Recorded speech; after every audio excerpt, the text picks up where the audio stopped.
বিকাশ নুরুকে কুত্তার মতো পিটিয়েছে। চট্টগ্রাম বিশ্ববিদ্যালয়ে ছাত্রদের সাথে সেখানকার গ্রামবাসী অর্থাৎ জোবরা গ্রাম, আপনারা জানেন চট্টগ্রাম বিশ্ববিদ্যালয়টি জোবরা গ্রামে অবস্থিত। সেই জোবরা গ্রামে বাসিন্দাদের সাথে বিশ্ববিদ্যালয়ের ছাত্রদের তুমুল মারপিট এবং একটি তুচ্ছ ঘটনাকে কেন্দ্র করে শত শত ছাত্র আহত হয়েছে, শত শত গ্রামবাসী আহত হয়েছে। কাউকে কাউকে শুনেছি কান কেটে ফেলছে, হাত কেটে ফেলছে, ছাদের উপর থেকে ফেলে দিয়েছে। দুই দিক থেকেই ক্ষয়ক্ষতির খবর শুনছি। কেউ কেউ 1 ডিগ্রি বাড়িয়ে একাধিক লোক নিহত হওয়ার খবরও প্রচার করছে। তবে এখন পর্যন্ত কোনো নির্ভরযোগ্য সূত্র থেকে নিহত হওয়ার খবর শুনিনি। এদিক থেকে শিবির দাবি করছে এবং চট্টগ্রাম বিশ্ববিদ্যালয়ের প্রশাসন দাবি করছে, এনসিপি দাবি করছে, বায়বীয় ছাত্রলীগ এই এনসিপি এবং শিবিরকে বেধড়ক অমানবিকভাবে পিটিয়েছে। গ্রামবাসী সেজে এখন বিশ্বাস করেন, বোঝেন, বাংলাদেশের আনাচে কানাচে আপনি যদি একটা সাধারণ মানুষকে জিজ্ঞাসা করেন যে চট্টগ্রামের যে জোবরা গ্রামটি, যে গ্রাম থেকে ডক্টর ইউনূসের গ্রামীণ ব্যাংকের কার্যক্রম শুরু হয়েছিল, সেই গ্রামে আসলে আওয়ামী লীগ করে কয়টা লোক? সেই গ্রামে মূলত জামাত শিবির বিয়ে শাদী করে চিটাগং বিশ্ববিদ্যালয়কে ক্যাম্পাসকে দখল করার জন্য চট্টগ্রাম বিশ্ববিদ্যালয়ের নোয়াখালী, কুমিল্লা, বরিশাল, রংপুর, দিনাজপুর, নীলফামারী, সৈয়দপুর, ঢাকা, রাজশাহী এবং এমন কোন ডিস্ট্রিক্ট বাকি নেই যে ডিস্ট্রিক্টের শিবির নেতারা ওই জোবরা এই চট্টগ্রাম বিশ্ববিদ্যালয়ের আশেপাশে বিয়ে করে নেই। তারা সেই সব অঞ্চলে বিয়ে করে সেই সব অঞ্চলের মানুষকে শিবির বানিয়েছে, জামাত বানিয়েছে এবং সেইভাবেই কিন্তু তারা এই চট্টগ্রামের বিশ্ববিদ্যালয় ক্যাম্পাসটিকে কঠিনভাবে নিয়ন্ত্রণ করে। আওয়ামী লীগের সময় শিবিরকে বিতাড়ন করে ছাত্রলীগ ক্ষমতা নিয়েছিল বটে, কিন্তু তারপরেও শিবিরের দাপট সেই জোবরা গ্রাম ভিত্তিক এবং চট্টগ্রাম বিশ্ববিদ্যালয় ক্যাম্পাস ভিত্তিক যথেষ্টভাবেই ছিল। তাহলে আপনারা বোঝেন, এখন সরকার বলছে, শিবির বলছে, প্রশাসন বলছে, চট্টগ্রাম বিশ্ববিদ্যালয় প্রশাসন বলছে যে ছাত্রলীগ এই আক্রমণ চালিয়েছে। তাহলে আপনি বোঝেন, জোবরা গ্রাম, যে গ্রামের শিবিরের গ্রাম, যেই গ্রাম জামাতের গ্রাম, যেই গ্রাম বিএনপির গ্রাম, যেই গ্রামটি এনসিপির গ্রাম, সেই গ্রামে আবাবিল পাখির মতো ছাত্রলীগ আবির্ভূত হয়েছে। আপনারা চিন্তা করে দেখেন, সেই ছাত্রলীগ এসে এই বিশ্ববিদ্যালয়ের ছাত্রদেরকে কুত্তার মতো পিটিয়েছে। খেয়াল করে দেখেন, কে? ছাত্রলীগ এসে। এখন আপনারা যারা বাংলাদেশে বসবাস করেন, আপনারা যারা দেশে বিদেশের খবর রাখেন, সত্যিকারের খবরটা রাখেন, তারা জানেন ছাত্রলীগের প্রতিদিন এক বা একাধিক নেতা বা কর্মীকে এই এনসিপি এবং শিবিরের মব নির্বিচারে হত্যা করছে, যাদের মৃত্যুর পর একটা বিচার চাওয়ার ব্যবস্থা পর্যন্ত নেই। গতকালও আপনারা দেখেছেন বরিশালে একটি ছেলে অসুস্থ পিতাকে দেখতে এসে লাশ হয়ে পড়েছিল বাড়ির রাস্তার পাশে। আজকেও দেখেছেন একজন সাংবাদিক বাংলাদেশে তার মৃত লাশ পেয়েছে ব্রিজের নিচে। তাহলে আপনি বোঝেন, এই বাংলাদেশটাকে শিবির, জামাত ইসলামী, এনসিপি এবং বিএনপি মিলিয়ে কোথায় নিয়ে গেছে। আপনি দেখেন, 2 দিন আগে একটি ঘটনা হলো, বাংলাদেশের সমস্ত মানুষ দেখেছে যে পুলিশ এবং আর্মি, বিশেষ করে আর্মি, ইউনূসের বাহিনীর একটি অংশ এই নুরুকে, বিকাশ নুরুকে কুত্তার মতো পিটিয়েছে। পিটিয়ে হাড়গোড় ভেঙে দিয়েছে, নাক ভেঙে দিয়েছে, মুখ ভেঙে দিয়েছে, মাথার ভেতরে পানি ঢুকিয়ে দিয়েছে। আর সরকার বলছে এটা আওয়ামী লীগের এবং জাতীয় পার্টির কারবার। জয় বাংলা বলে মিছিল নিয়ে এসে নাকি নুরুর উপরে হামলা চালিয়েছে। অথচ নির্লজ্জ এই মিথ্যার আড়ালে সেনাবাহিনী নিজেও স্বীকার করেছে, আইএসপিআর দিয়ে কি বলেছে যে এই হত্যাকাণ্ড এই যে মানে এই যে ঘটনাটি আর্মিরা বল প্রয়োগ করতে বাধ্য হয়েছে। তাহলে দেখেন ঠিক একইভাবে গ্রামবাসী এই এনসিপি এবং শিবির যে বার বেড়েছে, যেখানে সেখানে গন্ডগোল করছে। আপনারা দেখেন আজকে ময়মনসিংহ কৃষি বিশ্ববিদ্যালয়ে 200 জনের মতো শিক্ষককে ঘন্টার পর ঘন্টা অবরুদ্ধ করে রেখেছে। পরে নাকি শুনেছি বহিরাগতরা এসে মানে আরেক গ্রুপ এসে তাদেরকে পিটিয়ে সেখান থেকে টিচারদেরকে মুক্ত করেছে। তারপর টিচাররা সেই বিশ্ববিদ্যালয়টি অনির্দিষ্টকালের জন্য বন্ধ ঘোষণা করেছে। এখন আমি চিটাগং বিশ্ববিদ্যালয়ের একজন ছাত্র। 2 নম্বর গেট বলে যে জায়গাটি খ্যাত, যেটি জোবরা গ্রামের একদম প্রবেশ পথ, সেই জোবরা গ্রামের এই 2 নম্বর গেটেই হচ্ছে ল ফ্যাকাল্টি। আমি সেই ল ফ্যাকাল্টিতে অনার্স এবং মাস্টার্স কমপ্লিট করেছি। সেই গ্রাম আমি চিনি, সেই জায়গাটি আমি চিনি, সেখানকার মানুষকেও আমি চিনি। এই গ্রামের মানুষ নিয়ে, এই মানুষদেরকে নিয়ে কিন্তু একটি সুন্দর একটি গল্প আছে। গল্পটি হচ্ছে এই বিশ্ববিদ্যালয়টি আসলে কুমিল্লায় হওয়ার কথা ছিল, কুমিল্লা বিশ্ব রোডের পাশে। সেখানে কিন্তু ভিত্তিপ্রস্তর স্থাপন হয়ে গিয়েছিল এবং সেখানে ইট বালু সিমেন্ট নিয়ে আসা হয়েছিল। তো চিটাগংয়ের ওই রাজাকার সাকা চৌধুরীর বাপ, বড় রাজাকার ফকা চৌধুরী, সে স্পিকার ছিল এই তখনকার সংসদের। তো স্পিকার থাকা অবস্থায় একদিনের জন্য প্রেসিডেন্টের দায়িত্ব পেয়েছিলেন বাই ডিফল্ট। তখন তিনি এক কলমের খোঁচায় চিটাগং ঢাকার মানে আমাদের কুমিল্লার এই বিশ্ববিদ্যালয়টিকে চিটাগংয়ের এই জঙ্গলে নিয়ে গিয়েছিল। সেই জোবরা গ্রামে যখন এই বিশ্ববিদ্যালয়টি করে, তখন স্থানীয় লোকজন, সেখানকার লোকজন মূলত কৃষি প্রধান মানুষ, কৃষি কাজ করত আর গরু চড়াইতো, মানে গরু পালন করত, ছাগল পালন করত, গরু ছাগল পালন করত। যেহেতু বনভূমি আছে আর কাঠ কাটতো, সেই বনভূমিতে তারা গরু চড়াইতো, ছাগল চড়াইতো এবং কাঠ কাটতো। তো তাদের দাবি এখানে তারা বিশ্ববিদ্যালয় করতে দেবে না, তাদের এই গোচারণ ভূমি তারা ধ্বংস হতে দেবে না। তখন তাদের সাথে অ্যাডমিনিস্ট্রেশন, সিভিল প্রশাসন সবাই মিলে বসলো, তাদেরকে কিভাবে ঠান্ডা করা যায়। তাদেরকে বললো, ঠিক আছে, আমরা এই বিশ্ববিদ্যালয় এখানে করছি, তোমাদের একটা অভিযোগ আছে, তোমাদের এই অভিযোগের বিরুদ্ধে তোমরা কি চাও আমাদের কাছে বলো, তোমরা যে দাবি দিবা আমরা সেই দাবি মেনে নিব। তখন গ্রামবাসী মিলে দাবি দিল যে তোমরা বিশ্ববিদ্যালয় করো ঠিক আছে, কিন্তু আমাদেরকে গরু ছাগল চড়াইতে দিতে হবে, কাঠ কাটতে দিতে হবে।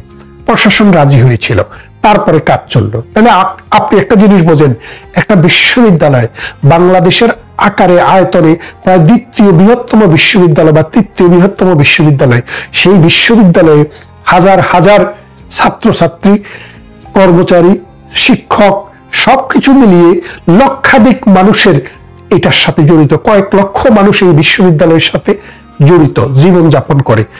সেখানে যদি তারা দাবি করত যে চিটাগং বিশ্ববিদ্যালয়ে যত 3য় এবং 4র্থ শ্রেণীর কর্মচারী নিয়োগ হবে, সেগুলা এই জোবরা গ্রামের এই বাসিন্দাদের কাছ থেকে নেওয়া হবে, এই দাবিটি দিলে কিন্তু হতো। কিন্তু তারা সেই দাবিটি দেওয়ার মতো সামর্থ্য তাদের ছিল না। সেই জোবরা গ্রাম বহুবার বিশ্ববিদ্যালয়ের ছাত্রদের সাথে, তাদের সাথে মারপিট হয়েছে, ধরপাকড় হয়েছে।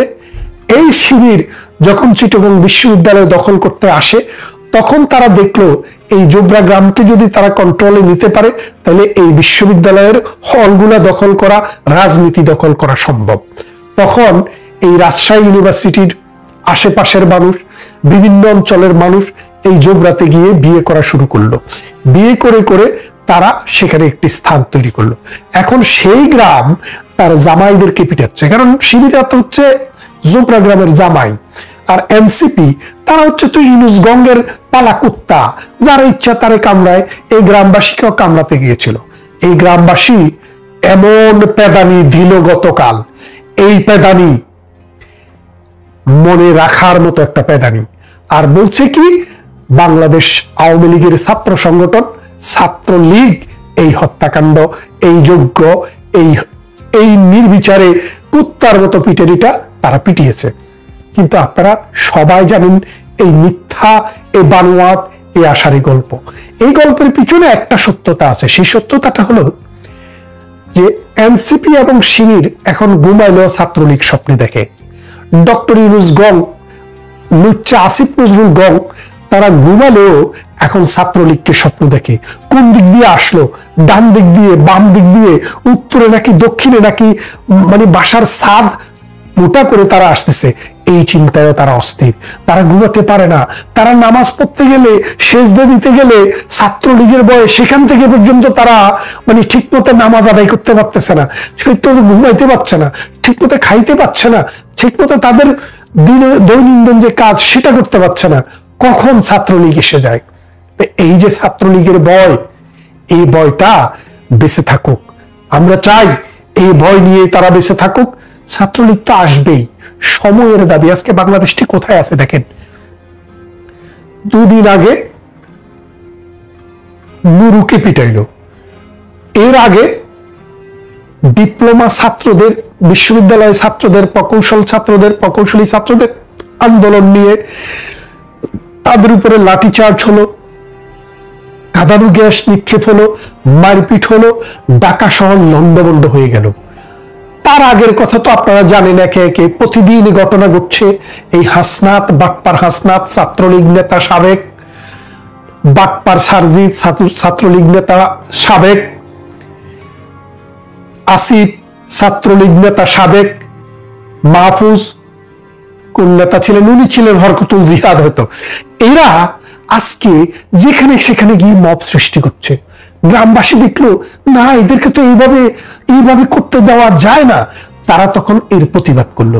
এখন এই মবের কারণে বাংলাদেশ, পুরো পৃথিবীতে বাংলাদেশ এখন কিভাবে ব্যান্ডিং হচ্ছে।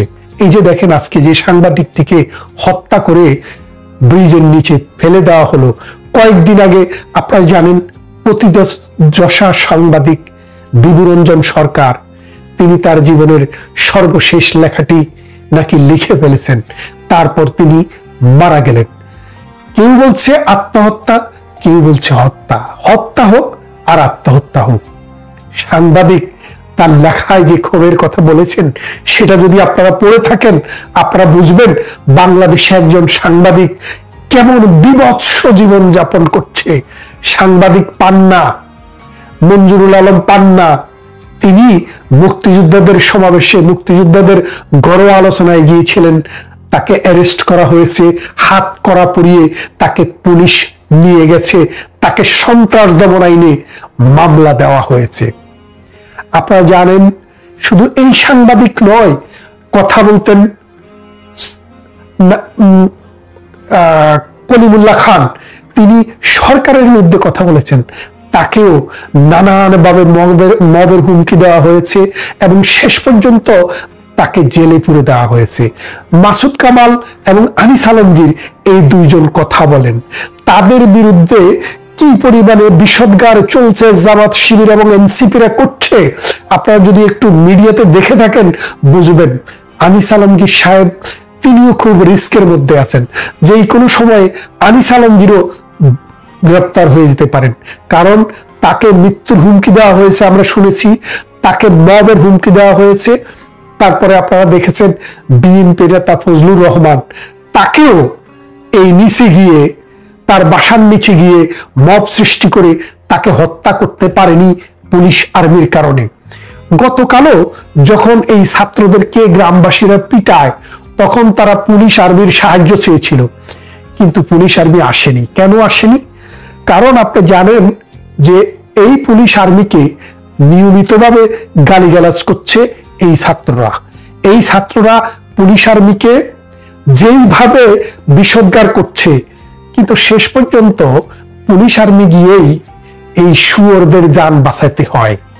আপনারা দেখেছেন গোপালগঞ্জে তারা আর্মির গাড়িতে করে কিভাবে ল্যাজ গুটিয়ে পালিয়েছে। সেদিন যদি আর্মি না থাকতো, তাহলে এই মধুমতির জলে এই সমস্ত শুয়োরদেরকে সলিল সমাধি করে দিত মধুমতির তীরের মানুষেরা।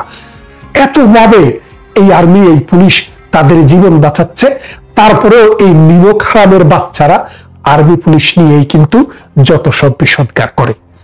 তারপরে আমি যে কথাগুলো বলছিলাম, যে সাংবাদিক, কবি, লেখক, বুদ্ধিজীবী, সাহিত্যিক, মুক্তিযোদ্ধা কেউই আর এই বাংলাদেশে নিরাপদ নয়। এই বাংলাদেশ একটি মৃত্যু উপত্যকা। এই বাংলাদেশ এমন একটি জনপদে পরিণত হয়েছে, যেই জনপদ পৃথিবীর কোন সভ্য দেশে এইরকম ভাবে এক্সপেকটেশন মানুষ করে না। এখানে প্রতিদিন মানুষ পড়ছে, প্রতিদিন মানুষকে হত্যা করা হচ্ছে, প্রতিদিন নারীকে ধর্ষণ করা হচ্ছে, প্রতিদিন মানুষের ঘরবাড়ি লুট করা হচ্ছে, প্রতিদিন মানুষকে অমানবিকভাবে দেশান্তরিত করা হচ্ছে। এই অন্যায়, এই অত্যাচার, এই নির্যাতন, এই নিপীড়ন যদি শেষ করতে হয়, মুক্তিযুদ্ধের সপক্ষের অসাম্প্রদায়িক যে শক্তি, এই শক্তিকে কিন্তু এক হতেই হবে। তা না হলে এই বাংলাদেশ, এই 53 বছরের সুজলা সুফলা শস্য শ্যামলা এই নদীমাতৃক বাংলাদেশ, পদ্মা, মেঘনা, যমুনা, আত্রাই, গোদাবরা, কৃষ্ণা, কাবেরী, নর্মদা, তাপ্তি, ইসামতী, মাতামুহুরী, সাঙ্গু, এই সব নদী অববাহিকায় যে মানুষের জীবন এই বাংলায় এবং ওই বাংলায়, এই দুই বাংলার জন্যই বিপজ্জনক হয়ে যাচ্ছে।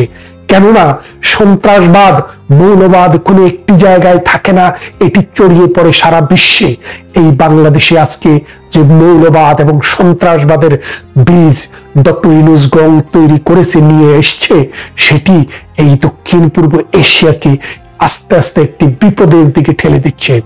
আমরা বিশ্বাস করি এই এনসিপি গং এবং এই আসিফ নজরুল গং, এই শিবির গং, 1971 সালের পরাজিত শক্তি, এদেরকে এই দেশের মানুষ আবারও পরাজিত করবে এবং মানুষের জীবনকে স্বাভাবিক, সুষ্ঠু এবং উন্নয়নশীল জীবনের গতিধারায় ফিরিয়ে আনতে জননেত্রী শেখ হাসিনার বিকল্প এই বাংলায় এখন আর কেউ নেই। বাংলাদেশের মানুষ বুঝতে পেরেছে শেখ হাসিনার যে 16 বছর, এই 16 বছরে তারা মায়ের কোলে ছিল, এখন তারা জাহান্নামে, নরকে আছে। কথা বলবো অন্য কোনো বিষয় নিয়ে, অন্য কোনো ভিডিওতে। ততক্ষণ ভালো থাকুন, সুস্থ থাকুন।